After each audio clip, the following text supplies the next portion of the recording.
Sveiki, su jumis sveikinasi Euro eksperčiukas. Praėjusią savaitę buvo eitynės. Praėjo, taigi kviečiu pradėti naują savaitę.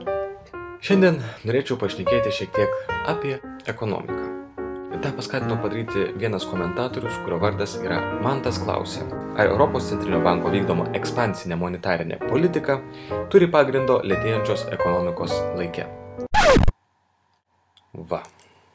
Ekspansinė monetarinė politika yra gerai, nes palūkanos yra žvėriškai mažos ir tai leidžia investuoti ne tik man, bet ir visiems kitiems.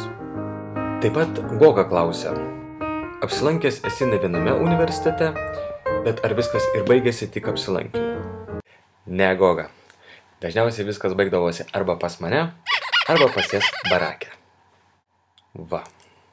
Norėčiau apžvelgti Latviją ir nuo sausio 1 tenais būsiantį eurą. Sekundėlę. Buvo atliktos įvairios apklausos. 78% Latvių nežino, kokio nominalo yra eurai. Taip pat nežino, kokio jie yra dydžio. Nežino, kad reikės pasikeisti piniginės. O žinot, kas įdomiausia? Vargiai atskirtų padirbtą ar tikrą eurą. Tad iki pasimatymo Latvijoje. Su jumis buvo Euro eksperčiukas.